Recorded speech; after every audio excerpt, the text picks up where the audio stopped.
Assalamualaikum warahmatullahi wabarakatuh. Selamat pagi dan selamat bergabung di Cek Podcast LPMPP. Bagi Anda yang baru pertama kali mendengarkan kami ucapkan selamat datang di CPL, gudangnya berita, wawasan, dan edukasi. Sobat CPL, kali ini kami akan membahas topik yang tidak kalah menarik dengan topik-topik sebelumnya, yaitu terkait dengan STEM untuk kawasan agroindustrial.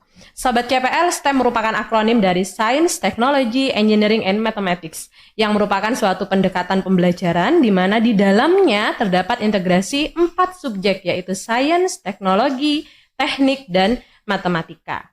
Keempat bidang ilmu tersebut dapat membantu pengetahuan menjadi bermakna apabila diintegrasikan dalam proses pembelajaran.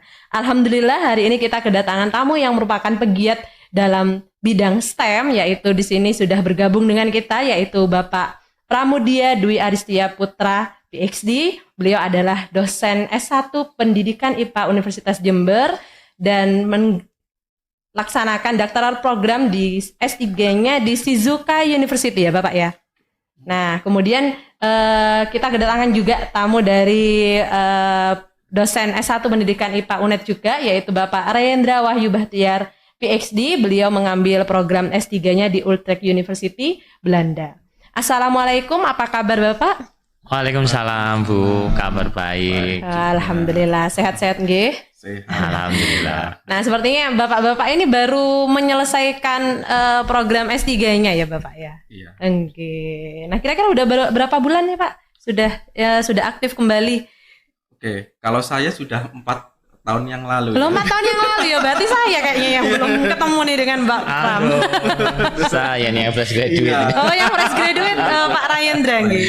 Pak Rayendra, Mas luar biasa sekali ya. Hari ini kita akan banyak-banyak berbincang ya terkait dengan STEM itu apa sih gitu sebenarnya gitu ya. Karena mungkin ada sebagian besar yang sudah mengetahui terkait dengan STEM, cuman mungkin ada juga yang masih bingung nih, apa bisa sih kita integrasikan STEM itu di dalam proses pembelajaran dan membawanya di dalam kelas. Nah, kita langsung aja ya Pak Pram dan Pak Rayendra.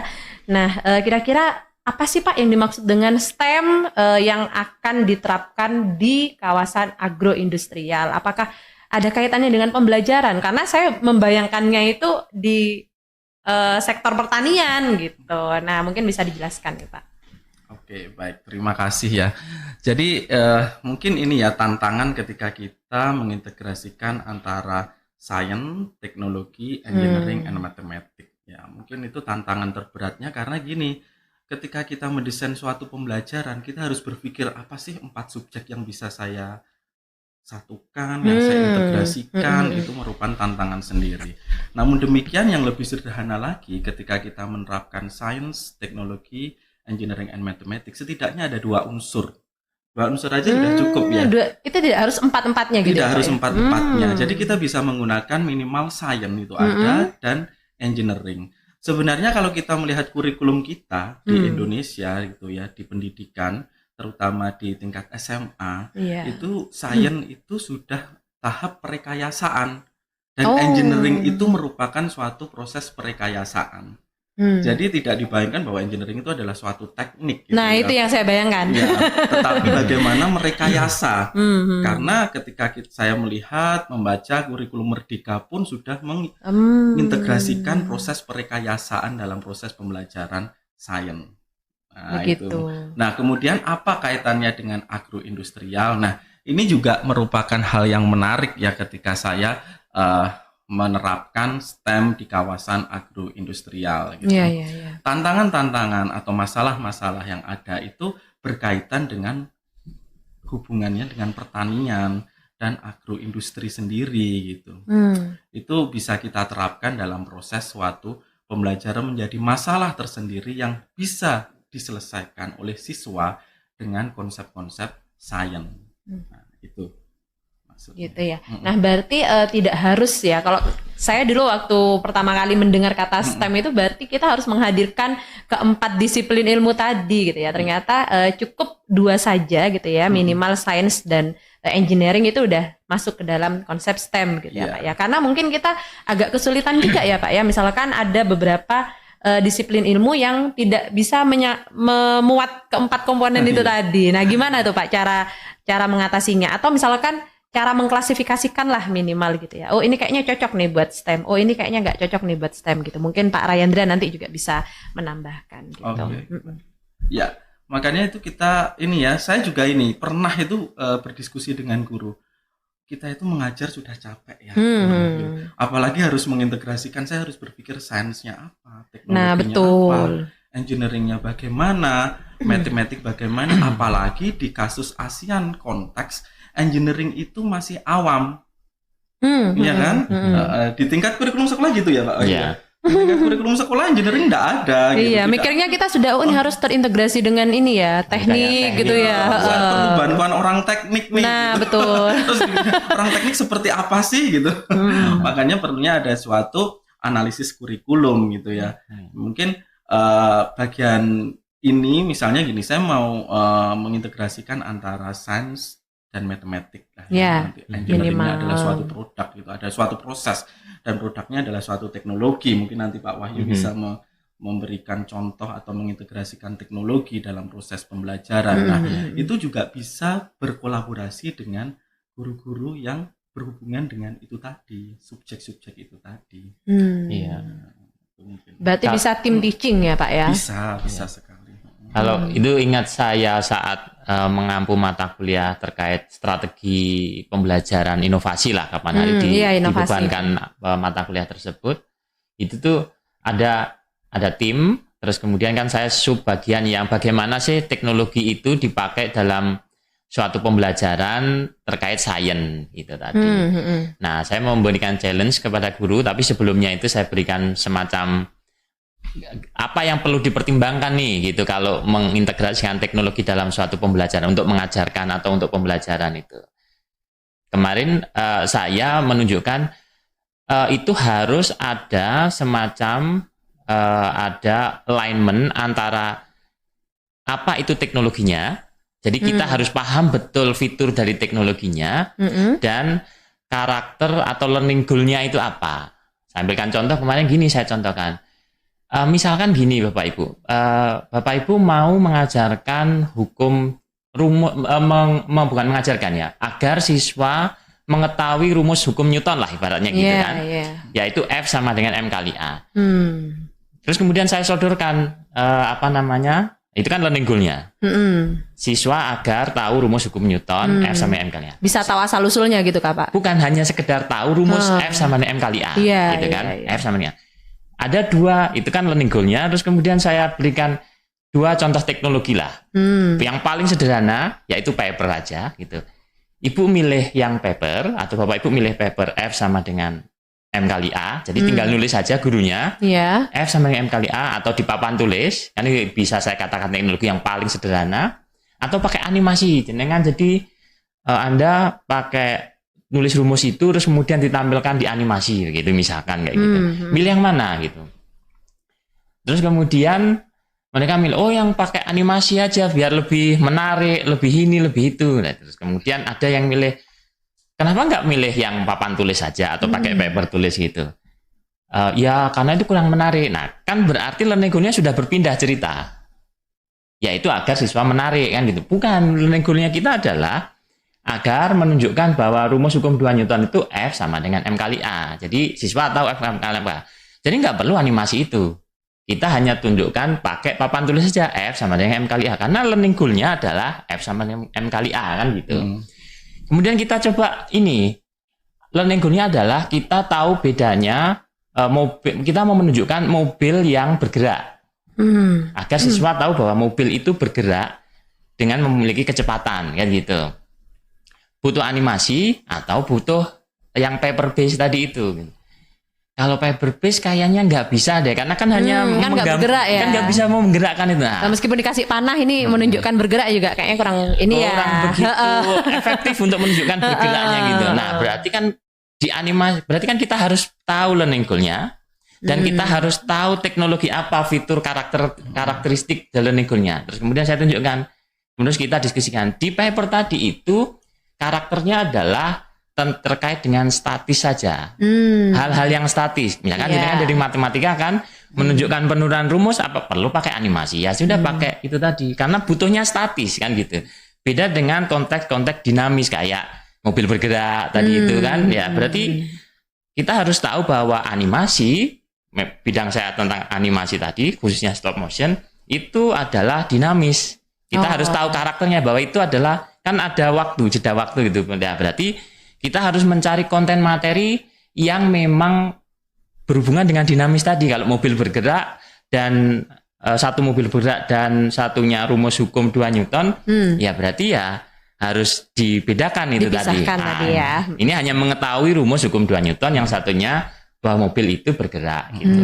Jadi ada 2 hal tadi, yaitu teknologi, benar-benar kita paham teknologinya apa, fiturnya apa, karakternya apa, dan learning goal-nya itu harus alignment itu tadi. Jadi gitu harus ya, di alignment-kan itu tadi. Oke, berarti ternyata learning goal itu memang harus kita pahami dulu ya Pak ya, agar untuk menyesuaikan teknologi apa nih yang pas dengan learning goal yang mau kita tuju tadi. Mungkin Pak Pram mungkin ada tambahan mungkin Pak. Benar ya, jadi learning goal itu penting ya ketika kita men-setting pembelajaran STEM gitu ya. Kenapa gitu ya? Kalau kita fokus saja pada proses pembelajaran, bisa-bisa di kelas itu lepas learning goal-nya. Tadi kan Pak Wahyu sudah memberikan contoh ya. Ya, saya menunjukkan teknologi saja daripada si learning goal-nya yang hanya memahami hukum Newton gitu. Harusnya kan memahami hukum Newton gitu. Tapi guru itu pinginnya, saya menggunakan teknologi baru nih gitu. Saya menggunakan animasi, padahal pada dasarnya animasi itu tidak perlu. Nggak penting gitu ya. Tidak ketika mengajarkan hukum Newton. Nah, itu juga konsen juga ketika kita memberikan proses pembelajaran STEM. Itu juga tantangan tersendiri nih bagi proses pembelajaran. Mungkin STEM booming ya, orang saya pembelajaran STEM lah, prosesnya yang saya lihat ininya sajalah, bagaimana ini bisa menarik pembelajarannya ke siswa. Padahal inginnya hanya mengajarkan persamaan F sama dengan M kali A, misalnya seperti itu. Nah, itu juga perlu digarisbawahi ketika kita men-setting ya, atau mendesain suatu proses pembelajaran STEM itu. Gitu. Itu untuk satu learning goal ya Bu. Ya, kalau ceritanya learning goal-nya banyak. Ada banyak. Berarti butuh beberapa media teknologi kan gitu.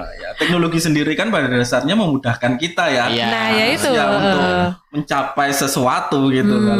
Kalau malah memperumit ya. Itu makanya itu. Nah, Pak, mungkin ada sedikit contoh nih, akhirnya kita bisa punya gambaran nih. Misalkan ada materi apa gitu ya, kemudian ini loh yang sainsnya tuh di bagian ini gitu ya, kemudian teknologinya bagian ini, engineeringnya bagian ini, matematiknya bagian ini. Ada nggak contoh kasusnya gitu Pak, yang sederhana gitu ya, agar si pendengar di rumah ini bisa memahami gitu ya. Oh, ternyata bisa ya disiplin ilmu yang selama ini saya ingin sampaikan ke siswa ataupun mahasiswa itu bisa menggunakan STEM nih gitu. Baik, mulai dari saya mungkin saya nanti akan menambahkan. STEM. Saya pernah ini juga riset juga ya, dan juga sudah dipublikasikan, ada 2, terutama di bagian agroindustri ya. Kita menganggapnya itu agroindustri ya gitu. Kenapa ya? Karena waktu itu kita melihat daerah perkebunan nih, contohnya gitu ya, daerah perkebunan dalam suatu wilayah tertentu gitu. Nah, guru ini, saya cerita seorang guru ya. Guru ini itu punya masalah nih di daerah tersebut, penghasil kopi tapi dari segi pemasaran rendah. Oh, gitu. Berarti berangkat dari sebuah permasalahan yang ada di sekitar gitu ya Pak ya. Nah, itu kasusnya dimasukkan tuh di kelas gitu. Ini ada masalah nih. Dia menganggap siswanya itu semua adalah perekayasa gitu. Pintar sekali seorang gurunya. Dia tidak menganggap yang saya ajak omong itu siswa, tapi karena kamu mempunyai ide semua gitu. Ini nih di tempat kita itu penjualan kopi rendah gitu. Sedangkan di tempat lain itu baik ya, tinggi gitu. Kita kalah nih. Kira-kira kalau Anda seorang perekayasa gitu ya, seorang engineer gitu, apa yang kira-kira agar bagaimana kopi kita itu mampu dipasarkan secara baik gitu. Nah, akhirnya si guru itu bukan hanya memberikan satu masalah, tapi bagaimana cara kita mendefinisikan masalah yang ada di sekitar situ gitu. Didefinisikan pertama, siapa sih usernya, pembelinya itu sekarang tuh senang tentang apa sih gitu. Ternyata ada yang siswa itu mungkin packagingnya Bu. tempat kita itu hanya dibungkus plastik saja gitu. Kopinya, sehingga tidak menarik gitu. Ada yang kedua, kita itu kalau menyajikan kopi, pengalaman di rumah itu ya lama gitu, karena kita membuat suatu mendidihkan air itu terlalu lama waktunya gitu. Si pelanggannya pulang gitu, nggak mau lama-lama kan. Kita kalau beli kopi kan nggak mau lama juga gitu. Iya. Yang ketiga, ada yang ngomong rasanya sih gitu. Nah, macam-macam, sehingga permasalahan macam. Nah, kemudian bagaimana si siswa itu mendesain suatu produk, mendesain suatu proses berdasarkan masalah yang mereka temukan, berdasarkan satu kelompok. Dia juga harus learn kan, akhirnya dia belajar kira-kira apa ya. Tadi misalnya yang pertama saya menemukan mendidihnya itu lama. Mungkin apa ini pannya ya, pancinya ya, sehingga saya perlu panci yang lain dari aluminium, dari besi. Dia membandingkan. Atau kompornya mungkin Pak, pakai tungku jangan-jangan. Juga seperti itu dia. Dia mendesain membandingkan. Gitu ya. Terus ada lagi yang siswa, oh ya tadi kayaknya saya nggak yakin tadi 100 derajat gitu. Ya kan? Saya coba kalau tidak 100 derajat apa yang terjadi dengan bubuk kopi ketika itu di mix gitu. Nah, kemudian ada lagi juga saya melihat di pasar itu package-nya bagus-bagus. Apa yang saya harus desain? Nah, akhirnya siswa itu membuat masing-masing menyelesaikan permasalahan dengan konsep sains tadi. Apa sih materinya? Kita belajar tentang perpindahan panas. Itu sainsnya kan? Ya. Perpindahan panas. Terus kemudian mungkin matematiknya apa gitu. Saya menemukan saya bisa mencari kalor jenis. Ya kan, MC, delta T gitu ya. Kalau di fisika gitu. Terus rekayasanya apa ya? Mendesain tadi, saya mencoba, gagal oke. Itu engineering gitu Pak? Engineering, karena merekayasa kan, mereka mencoba. Iya, mencoba. Kuncinya engineeringnya itu membuat sesuatu. Iya, membuat sesuatu. Dia merekayasa, dia mendesain terlebih dahulu sebelum saya memutuskan. Karena di bagian engineering proses itu ada yang namanya nanti try and test. Jadi siswa itu boleh try dengan cara eksperimen, kemudian sampai akhirnya try, kemudian dia tes, akhirnya dia decide, mampu memutuskan, oh berarti seperti ini Pak, saya ketika mencampur si air itu dengan 100 derajat Celcius gitu. Sebelum itu ternyata hasilnya kurang baik gitu. Nah, kalaupun misalnya punya saya kok nggak sebaik kelompok yang lain ya diperbolehkan untuk belajar dari kelompok yang lain. Karena seorang engineer itu kuncinya adalah teamwork juga kan. Iya, teamwork. Dia boleh gagal juga. Boleh. Boleh gagal kan? Kita boleh gagal gitu. Terus kemudian siswa itu belajar dari kegagalan dan belajar dari kelompok yang menang, misalnya seperti itu. Nah, itu menarik ketika kita terapkan di kelas. Nah, sehingga di situ ada suatu proses yang berpikir kritisnya ada, kreatifnya ada, siswa menemukan konsep sains. Nah, itu dari pengalaman yang telah saya lakukan bersama dengan tim dari program studi pendidikan IPA. Oh, begitu. Nah, teknologinya tadi tuh apa tuh Pak kira-kira? Nah, kalau matematiknya mungkin mengukur panasnya ya, kira-kira ini akan akan bisa mendidih di waktu berapa gitu mungkin. Nah, mungkin kalau teknologinya apa tuh Pak? Nah, tadi teknologinya di sini siswanya bisa menggunakan alat-alat yang digunakan itu secara sederhana. Gitu. Teknologinya alatnya yang dipakai. Alat yang digunakan itu teknologi gitu ya, untuk menghitung tadi matematika. Karena mereka ternyata belum membutuhkan alat teknologi secara virtual misalnya, karena dia harus diterapkan secara langsung gitu. Karena jangan dibayangkan kalau teknologi itu harus teknologi yang komputer lah. Nah iya, atau bikin robot gitu ya. Definisi teknologi itu bisa kan tadi saya contohkan paper aja bisa kita definisikan sebagai teknologi. Memang fungsinya apa sih, kan alat untuk mengumpulkan ya. Alat aja sudah. Alat yang digunakan untuk menyampaikan itu tadi gitu ya. Gitu ya Pak ya. Oke. Nah mungkin Pak Rayendra ada tambahan nih Pak. Saya itu studi kasus. Bisa digolongkan sebagai STEM, tapi saya kan fokus risetnya di bidang spesifiknya STEM. Bisa saya golongkan gitu, tentang pemodelan atau modeling. Terus kemudian fokusnya di animasi stop motion kayak gitu. Nah itu kemarin ada proyek itu di mata kuliah fisika dasar, fisika dasar 2, itu saya buat proyek untuk siswa. Proyek intinya itu adalah, itu di mata kuliah fisika dasar topiknya tentang listrik. gitu kan. Projectnya itu intinya gini, kamu ibaratnya kamu punya rumah, terus kemudian gimana caranya kamu di sana itu setiap hari misalkan hidupkan lampu lah, gitu kan, hidupkan. Saya memang paling pakainya, ya apa caranya itu listriknya dalam satu hari itu habisnya yang paling efisien. Yang paling efisien bukan berarti yang paling murah ya, gitu kan. Artinya sesuai kebutuhan kan gitu. Jadi kemarin itu saya buat proyeknya seperti itu. Case-nya adalah kamu punya satu kamar, terus kemudian ada living room, kemudian ada dapur yang harus lampu saja sebenarnya, tapi sebenarnya banyak kan elektroniknya. Terus kemudian ada kamar mandi, terus kemudian laundry room gitu untuk cuci pakaian dan lain-lain gitu. Nah, semuanya pakai lampu gitu tadi. Nah, silakan itu ada ibaratnya ada 5 ruangan lah itu. Nah, silakan Anda buat kalian buat dari jam sekian sampai jam sekian lampu mana yang dihidupkan dan lampu mana yang dimatikan kan gitu. Terus nanti dihitung dalam satu hari itu misalkan jam sekian sampai sekian lampu ruangan 1 mati, ruangan 2 hidup, terus kemudian tapi ruangan yang ketiga tetap hidup juga misalkan kan gitu misalkan. Jadi anak-anak itu saya minta nanti menghitung berapa dayanya dalam satu hari, terus kemudian berapa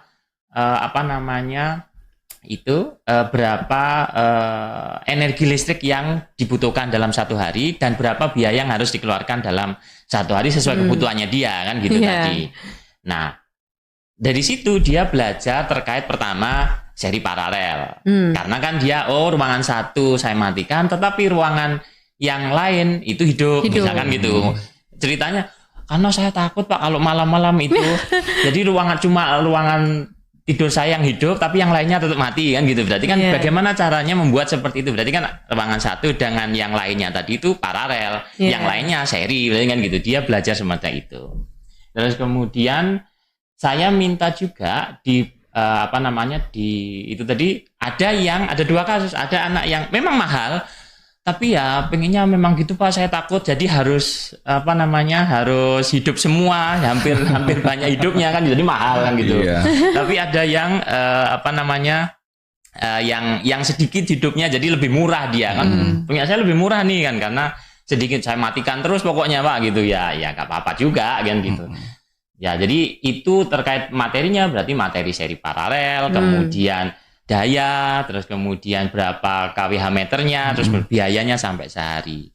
Terus tapi sebelum itu saya minta dia itu untuk membuat semacam animasi bagaimana arus itu bisa bergerak. Artinya saya minta untuk membuatkan semacam animasi aliran arus di suatu rangkaian gitu. Jadi nanti dia itu akan memahami kalau di rangkaian seri kenapa lampunya itu seri dan paralel apa kok beda keredupannya itu beda, keterangannya ada yang satu redup, ada yang satunya terang misalkan gitu, ada rangkaian seri dan paralel gitu tadi. Jadi mereka akan belajar karena arusnya itu di rangkaian paralel itu arusnya memecah. Nah, memecahnya itu dibagi. Bagaimana terbaginya? Ternyata di situ di rangkaiannya dia itu arusnya di animasinya dia itu awalnya arus itu divisualisasikan dalam bentuk bulatan besar yang gerak, kemudian itu menunjukkan arus yang besar. Terus kemudian ketika di paralel arusnya itu terbagi, bulatannya tadi itu semakin kecil. Dia memvisualisasikan bahwa ini arusnya lebih kecil daripada yang tadi Pak, untuk menunjukkan bahwa dia itu terbagi tadi dan lebih kecil daripada yang sebelumnya. Itu tadi. Itu pakai animasi teknologinya. Dia juga mendesain bagaimana aliran arus yang lewat. Yang tadi yang project tadi itu mendesain engineering berarti itu mendesain tadi ya Pak ya, merekayasa. Iya, merekayasakan ya. Merekayasa bagus sekali ya. Berarti memang hidup sesuai kebutuhan ya. Iya. Mengajarkan itu. Ya memang ketika kita mengajarkan itu kan sesuai apa sih kebutuhan dari user gitu ya. Kebutuhan pengguna itu bagaimana sih? Karena kan kalau kita ngajar hanya konsep misalnya menerangkan saja, kemudian siswa hanya menerima, pasti ketika ditanya ini untuk apa sih nggak tahu. Saya mau belajar ini ya seperti ini gitu. Tapi kalau kita belajar terkait dengan sesuai dengan kebutuhan masyarakat, apa yang dibutuhkan, nah itulah nanti yang konsep bermakna seperti itu ya. Ya. Ya menarik sekali sih seperti itu. Saya teringat gini waktu itu. Makanya ketika kita ke science ke STEM, mohon maaf, itu tidak hanya ask question ya. Tidak hanya, kalau dulu kan kita science itu kan ask question ya. Aslinya timbul ada suatu masalah, kita membuat pertanyaan. Tapi sekarang kalau engineering and science practices, kita ngomongnya define problem. Ya itu kan perbedaannya. Misalnya gini, hari ini panas banget ya gitu. Oh iya. Ya hari ini panas banget. Kalau kita berpikir seorang saintis mikirnya kan ketika panas banget apa yang dipikirkan? Suhunya berapa? Ya kan? Posisi matahari di mana gitu ya. Tetapi ketika kita mencoba beralih ke define problem, kita akan berpikir ini panas. Apa yang harus kita lakukan untuk melindungi diri kita dari panas kan gitu? Ya. Nah itulah engineering, itulah suatu perekayaan. Berarti saya harus pakai sunblock dong. Berarti saya harus pakai baju yang ada kipasnya. Nah kadang kan gitu, ada sih pakai aja baju yang ada kipasnya gitu. Itu kan solusi ya. Jadi solusi tidak hanya kita mencari ini panas, suhunya berapa, kemudian posisi matahari di mana, ya kita ada di posisi khatulistiwa, polutannya apa, udaranya, terus what's next gitu loh. Apa yang harus kita lakukan kalau sudah tahu itu gitu. Nah, iya. Ada siswa yang lebih kayak saintis, saya harus berdiri di bawah pohon yang membelakangi matahari kan gitu kan dia terbayang-bayangkan agak saintis. Tapi kan ternyata kebutuhan masyarakat bukan itu. Iya. Kebutuhan masyarakat lebih saya itu butuh alat yang bisa melindungi diri saya dari panas. Nah, iya. Ya kan itu. Makanya tadi saya ngomong bahwa bagaimana mendefinisikan masalah itu penting dalam suatu proses pembelajaran. Gitu. Nah iya, makanya di awal itu ada proses namanya define itu tadi ya Pak ya. Nah define itu tadi nantinya akan mengarahkan kita untuk menentukan nih mana yang science, teknologi, engineering, matematik itu tadi ya Pak. Nah terus Pak, kira-kira untuk berarti sebenarnya kalau saya dari proses bincang-bincang tadi sebenarnya berarti STEM yang ada di yang kita hadirkan di dalam kelas itu sebenarnya bisa juga untuk mengatasi masalah yang ada di masyarakat sekitar. Contohnya misalnya kayak tadi ya proses perkebunan tadi ya Pak ya. Nah berarti sebenarnya di kelas ini bisa dikolaborasikan dengan yang di lingkungan gitu ya Pak ya, yang langsung terjun gitu ya di lingkungan, bisa seperti itu ya Pak ya? Iya benar ya, bisa dilakukan gitu ya. Inilah yang disebut dengan keterampilan seorang guru ya. Keterampilan seorang guru bagaimana memaknai lingkungan sekitar itu menjadi sumber belajar yang bisa jadi sumber belajar oleh itu siswa tadi. Gitu. Ya mungkin itu dari Pak Wahyu. Pada prinsipnya bisa, pada prinsipnya karena kan permasalahannya kan dari masyarakat, terus kita masuk bawa ke kelas, terus kemudian siswa kita minta untuk berpikir gimana untuk menyelesaikan masalah itu, di engineering kan, mungkin artinya dia pasti sudah ada solusi lah itu yang bisa secara teoritis bisa diterapkan di masyarakat. Iya di masyarakat. Secara teoritis ya, tapi kalau misalkan untuk memang solve banget ya alhamdulillah juga bisa, tapi karena ini masih dalam lingkup kelas ya kan masih hanya prototipe saja kan iya, Pak ya. Iya. Tapi itu kan sudah bagus, itu sudah bagus sekali. Cuman belum langsung dicoba secara luas gitu ya di masyarakat. Toh kan kita juga nyoba juga secara bisa katakan skala lab lah gitu ya. Masih skala kecil. Tapi hal yang paling penting itu adalah bagaimana kita melatih siswa kita ya, melatih siswa kita bagaimana dia aware ya, aware terhadap lingkungan. Apalagi kita melihat adanya satu dampak perubahan lingkungan yang sangat global ya. Iya sekarang. Kita lihat dari apa sih namanya pemanasan global dan lain sebagainya itu, terus kemudian juga kebutuhan masyarakat. Karena kita lihat kan siswa kita kan ke depan ya, ini juga gini. Saya menghubungkan antara STEM dan karir ya. STEM dan karir itu juga ternyata ada hubungannya, karena ketika kita melihat pipeline-nya, kenapa kok perekayasaan itu penting untuk diajarkan? Ini adalah bagaimana mensupport ya, mohon maaf ya, mungkin female wanita gitu dalam proses perekayasaan gitu. Karena kalau kita lihat pipeline-nya, buktinya apa sih? Kayaknya di engineer itu rata-rata laki-laki ya.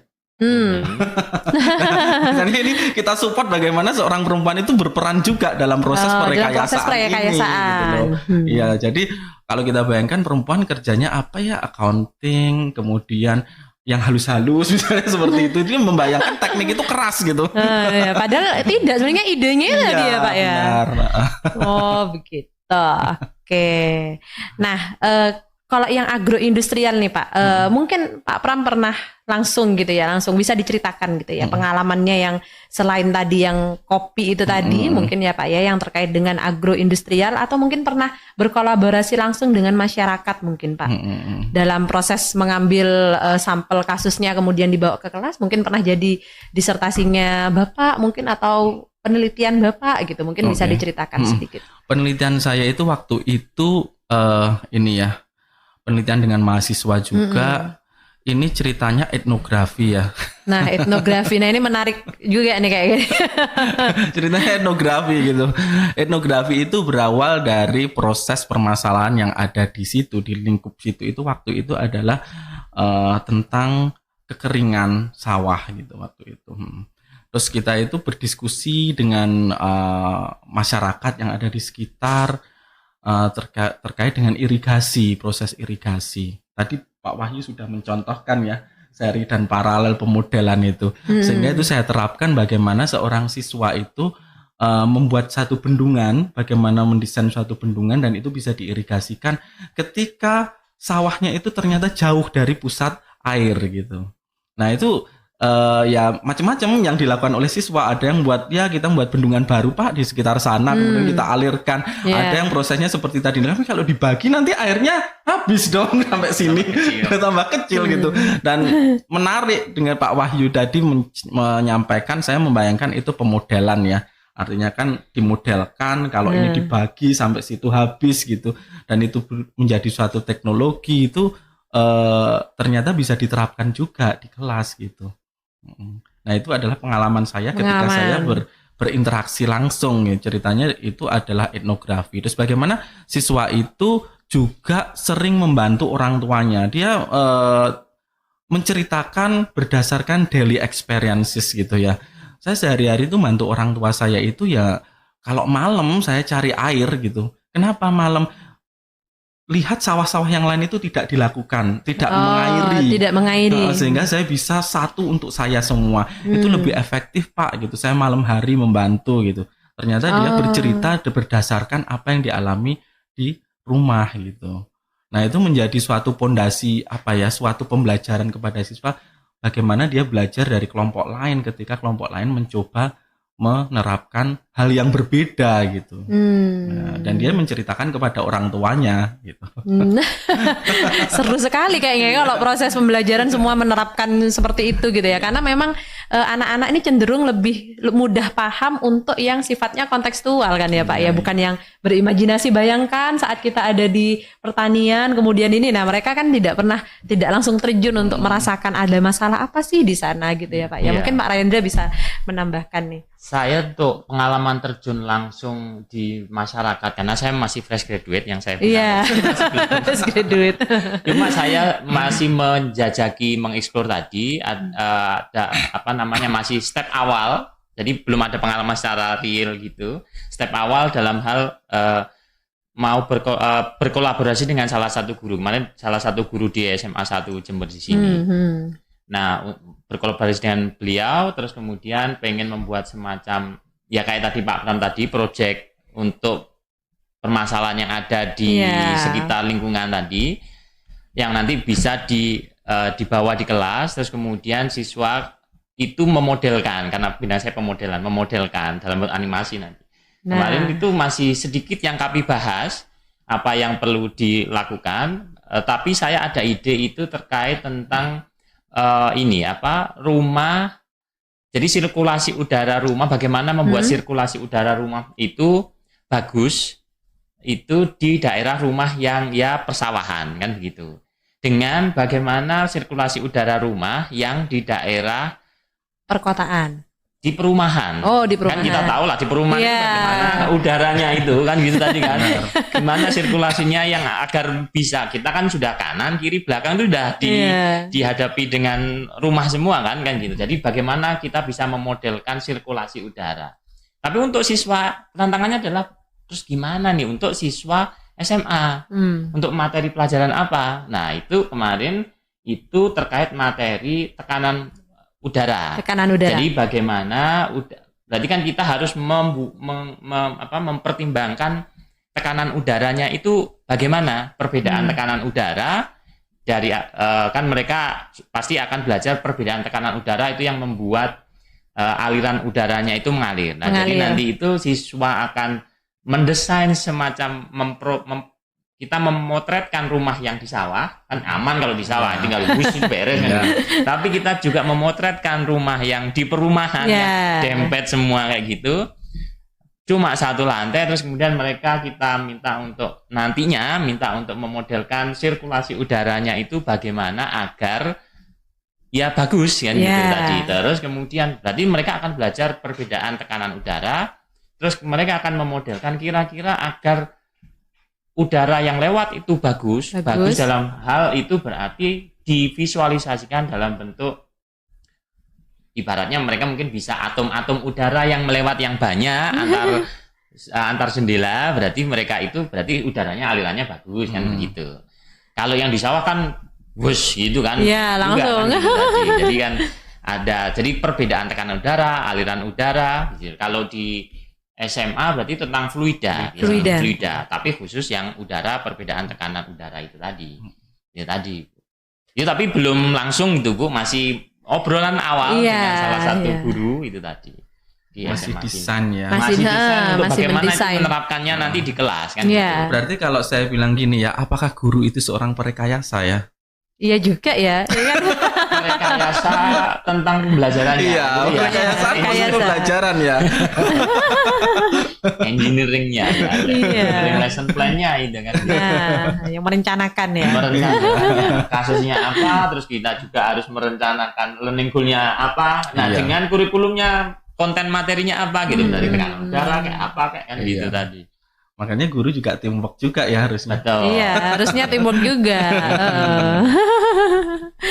Nah, kira-kira apa nih Pak tantangan terbesar yang dihadapi gitu ya dalam mengintegrasikan STEM gitu ya di khususnya tadi ya karena tadi pembahasannya adalah di kawasan agroindustrial. Nah, kemudian cara mengatasinya seperti apa? Oke, baik. Terima kasih ya. Saya disclaimer dulu ya, bukan STEM itu paling baik ya. Nah, iya. Saya disclaimer STEM itu paling baik bukan. Kalau paling baik ya sudah semuanya menggunakan STEM saja gitu kan. Tentunya ketika kita melakukan suatu proses penerapan di lapangan pasti ada tantangan-tantangan sendiri gitu ya. Benar sekali itu.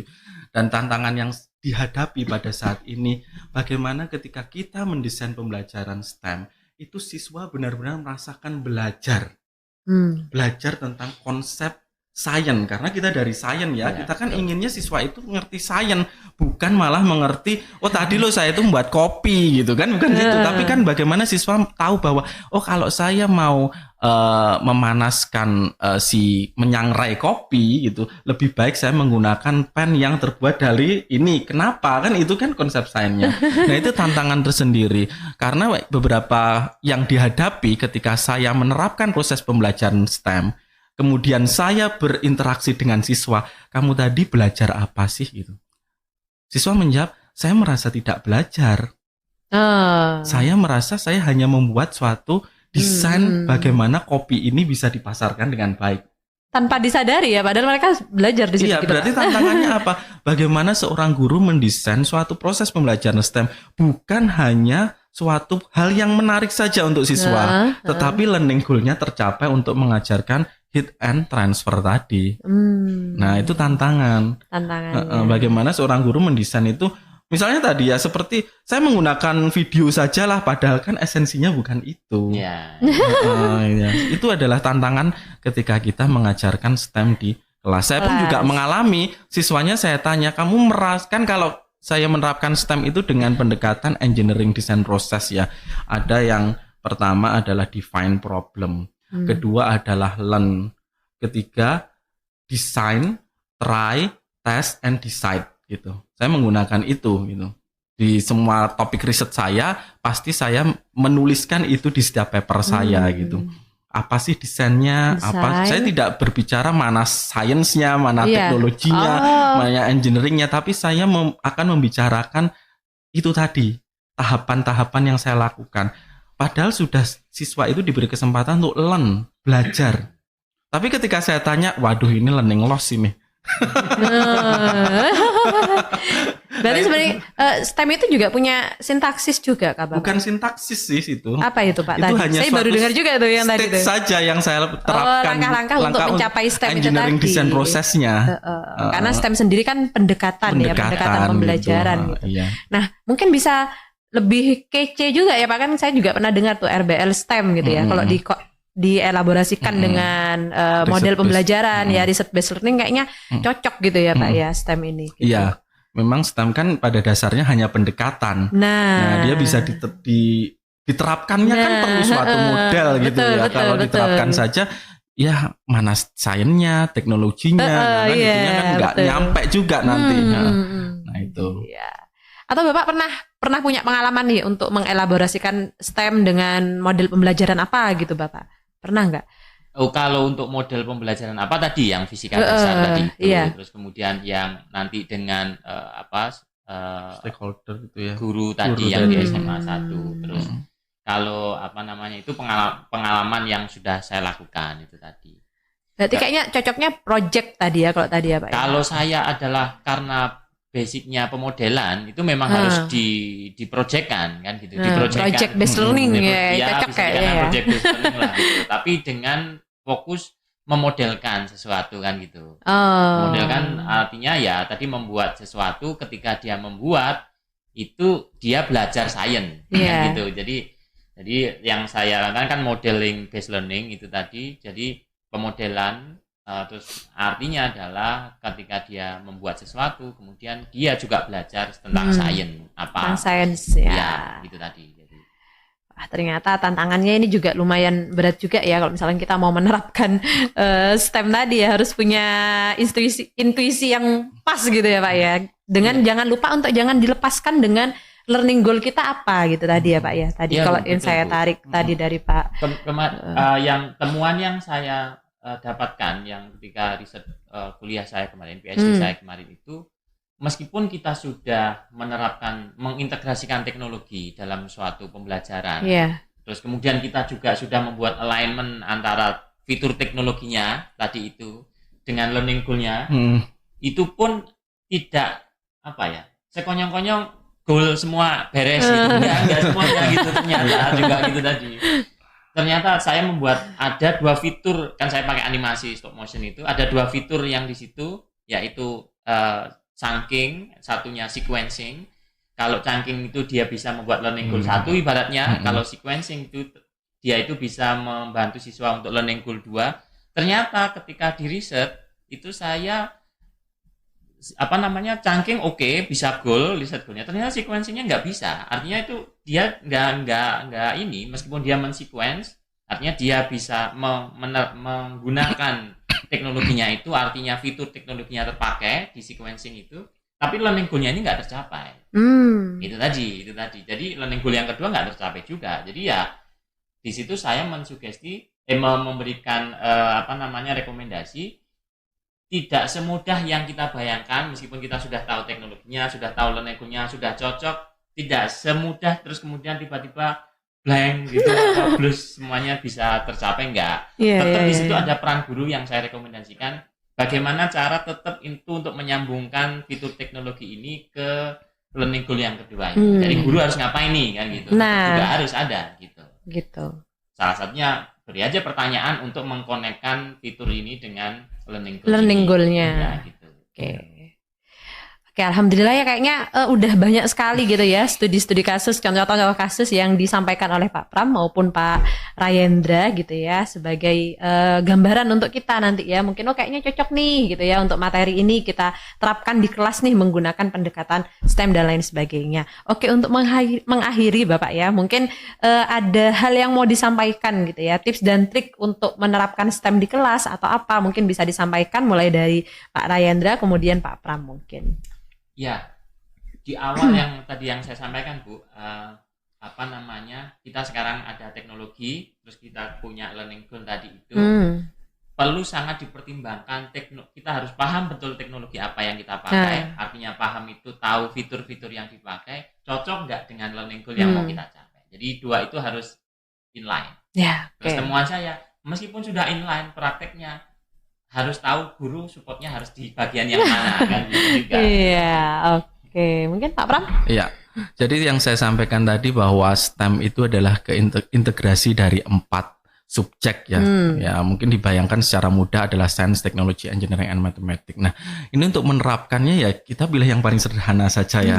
Karena tantangan tersendiri itu malah membuat kita ini nggak bisa karena nggak ada teknologinya, gitu ya? Akhirnya nggak dipakai gitu karena repot sekali ketika mengintegrasikan 4. Ya kita setidaknya menggunakan Science and Engineering itu tadi ya untuk perekayasaan sesuai dengan kebutuhan masyarakat yang ada di sekitar si siswa atau mungkin guru atau mungkin juga secara global ya yang dibutuhkan oleh dunia ini gitu. Oke, terima kasih Pak Pram dan juga Pak Rayendra sudah bergabung di CPL Cek Podcast LPMPP. Terima kasih atas kehadirannya ya Bapak. Mungkin nanti kita bisa membahas yang lebih besar lagi mungkin ya Pak ya terkait dengan STEM, mungkin dielaborasikan dengan apa. Nanti kita bisa ketemu lagi di podcast-podcast setelahnya gitu. Oke Bapak. Baik, terima kasih Sobat KPL telah mendengarkan episode kami hari ini tentang pentingnya STEM dalam kawasan agroindustrial gitu ya. Kami berharap diskusi ini bisa memberikan wawasan baru dan inspirasi bagi Anda semua untuk melihat bagaimana sains, teknologi, teknik, dan matematika dapat mengubah masa depan pertanian kita dan juga bisa mengubah proses pembelajaran di kelas seperti itu. Saya akhiri dengan pantun seperti biasa, ada nyonya makan terasi. Sampai jumpa di episode berikutnya, tetap semangat untuk belajar dan berinovasi. Jangan lupa tinggalkan like, komen, dan subscribe Cek Podcast LPMPP, berita, wawasan, dan edukasi. Saya akhiri, wassalamualaikum warahmatullahi wabarakatuh. Waalaikumsalam warahmatullahi wabarakatuh. Halo.